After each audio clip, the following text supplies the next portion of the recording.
anak kita adalah akidahnya. Mungkin kita pernah tahu ada salah satu surat dalam Al-Quran, yaitu namanya surat Luqman bukan ayat Subhanahu wa ta'ala muliakan. Luqman ini bukan nabi, Luqman ini bukan tuan guru, Luqman ini bukan kiai, bukan ustaz, tapi ternyata namanya diabadikan oleh Allah Subhanahu wa ta'ala dalam Al-Quran. Saking luar biasanya beliau ini mendidik anaknya, sampai Allah Subhanahu wa ta'ala hadirkan namanya di Al-Quran, dimuliakan oleh Allah. Beliau ini bukan siapa-siapa, tapi ternyata yang membuat dia mulia di sisi Allah adalah dia terus mendampingi anaknya, terus menguatkan anaknya, dan dijadikan oleh Allah Subhanahu wa ta'ala sebagai pelajaran bagi kita semuanya. Dan ini ayah bundaku semuanya yang pertama kali disampaikan oleh Luqman, yang diabadikan oleh Allah Subhanahu wa ta'ala dalam Al-Quran, yang berbunyi wa idh qala Luqman libnihi wa huwa ya'iduhu ya bunayya la tusyrik billah inna syirka la dzulmun 'adzim, kata Allah Subhanahu wa ta'ala. Ini bahasanya Luqman, tapi Allah Subhanahu wa ta'ala abadikan dalam Al-Quran. Ternyata Luqman yang pertama kali dikuatkan ke anaknya adalah tentang ketauhidannya, ayah bundaku semua. Kita jangan sampai khawatir anak kita nanti ketika kita meninggal, anakku nanti pekerjaannya apa, dia bagaimana melanjutkan hidupnya. Sebenarnya yang kita khawatirkan pertama adalah ketauhidan anak-anak kita. Ini yang pertama kali, dan alhamdulillah ayah bundaku semuanya menitipkan anak-anak kami di Insan Mandiri. Karena yang kami lihat Ustaz Ridwan dan Ustazah Sanset itu tidak kurang-kurangnya untuk bagaimana mendekatkan anak-anak kita dengan Allah. Terima kasih banyak Ustazah Sanset dan Ustaz Ridwan untuk bagaimana menerima adik-adik kami untuk dia secara berlahan untuk bagaimana menguatkan akidah Islamnya. Ini yang terpenting ayah bundaku semuanya. Dan begitu juga di surat Luqman ayat 16, bagaimana ternyata Luqman mengajarkan anaknya itu bertanggung jawab. Sesudah dikuatkan akidahnya, Luqman menyampaikan bagaimana seorang hamba Allah itu bertanggung jawab. Karena Allah mengatakan sebesar apapun keburukan yang kita lakukan, kita akan mendapatkannya. Begitu juga dengan kebaikan yang kita lakukan. Ini yang dikuatkan oleh Luqman, menguatkan tanggung jawabnya. Karenanya ayah bundaku semuanya, ini berkenaan dengan ini, insya Allah nanti kita ada slide-nya untuk nanti kita bincang. Tapi kita dikuatkan dulu di surat Luqman ini kita sebagai awalan. Itu yang kedua ayah bundaku semua. Sesudah akidahnya dikuatkan, selanjutnya adalah tanggung jawabnya. Dan itu juga dikuatkan dalam Al-Quran surat Luqman ayat 16. Begitu juga di surat Luqman ayat ke-17. Sesudah akidahnya dikuatkan, sesudah tanggung jawabnya dikuatkan, baru bagaimana hablum minallahnya dikuatkan. Perintah sholat ayah bundaku semuanya dalam agama kita tidak langsung kita diperintahkan untuk sholat dulu. Dan perintah sholat ini adalah perintah yang Rasulullah SAW tidak pakai perantara. Tidak pakai perantara mereka Jibril alaihissalam, tidak pakai perantara, tapi langsung Allah SWT. Alhamdulillah. Mudah-mudahan juga nanti kami diberikan kesempatan untuk ikut bersama untuk menerima adik-adik kami, karena ini tanggung jawab kita bersama. Itu di bundaku semuanya ayat selanjutnya yang dikuatkan oleh Luqman adalah sholatnya, tentang bagaimana hablum minallah.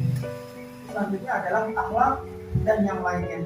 Ini yang bundaku semuanya yang menjadi fondasi kita. Apapun kondisi anak kita, yang pertama kali kita kuatkan adalah akidahnya. Kalau akidahnya sudah baik, insya Allah yang lain juga akan mengikuti. Itu pasti janji Allah. Anak kita tahu milik Allah. Allah hanya menitipkan akidah anak kita. Ini ayah bundaku semuanya.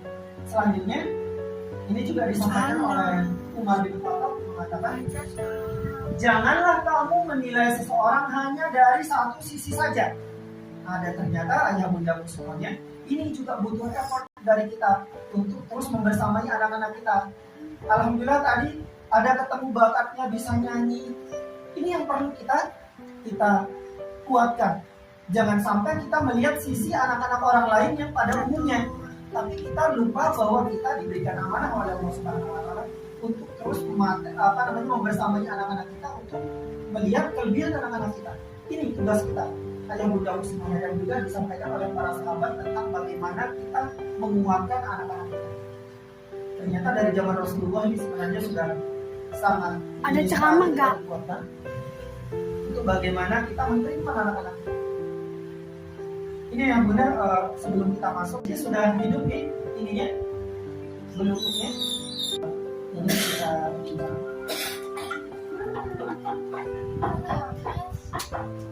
Merahnya mana, Ma? Mas Rizky kok nggak hidup?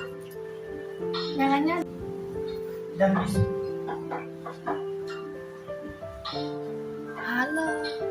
Ini bulunya juga buta, tapi tidak terlalu buta.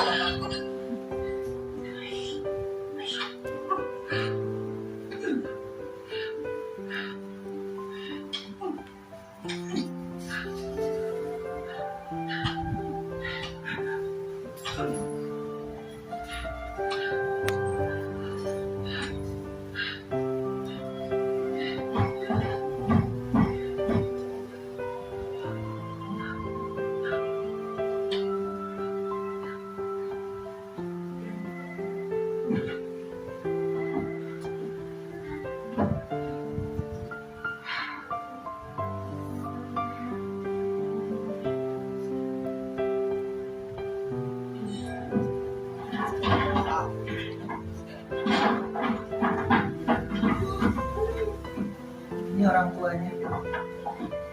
Pak, istrinya mana?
Sueno.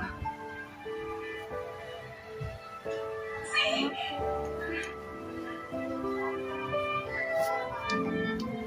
Arbustos. Flores.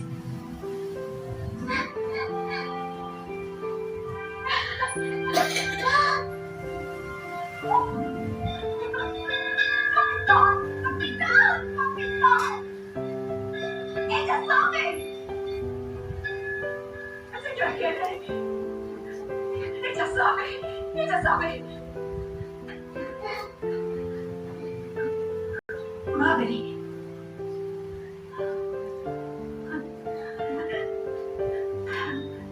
Sí, sí. Capitán.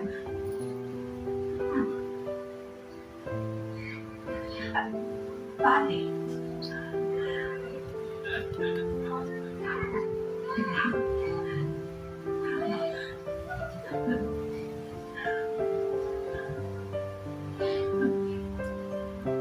Itu diambil kisah nyatanya Ellen Keller.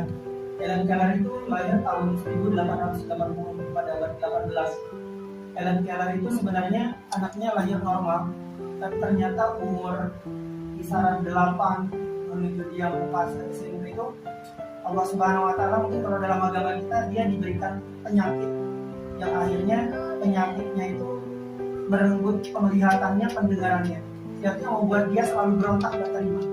Tapi ternyata apa yang terjadi dengan konsisten terus dikuatkan, akhirnya Ellen Keller ini menjadi salah seorang penulis terkenal di dunia. Sampai hari ini karyanya sangat luar biasa. Beliau juga seorang dosen, beliau juga seorang politikus. Sangat luar biasa sekali. Karenanya ayah bundaku semuanya, jangan sampai kita melihat anak kita hari ini. Kita terus temani prosesnya, terus kita hadirkan Allah Subhanahu wa Ta'ala untuk membantu kita. Karena kita tidak ada apa-apanya tanpa pertolongan Allah Subhanahu wa Ta'ala. Ini kan contoh kasus ini kan, kalau kita dalam agama kita membentak guru apalagi menempelkan itu kan tidak sekali ya. Tapi yang kita ambil di sini adalah bagaimana gurunya, orang tuanya itu konsisten. Ketika di sekolah bilang A, di rumah juga bilang A. Sehingga anak-anak itu tidak bingung. Loh kok di sekolah guruku, ustazahku ngajar aku A, tapi di rumah ibu bapakku ngajar aku B gitu. Jadi anak ini bingung.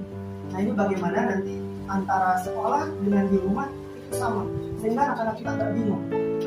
Apalagi anak-anak kita ini spesial.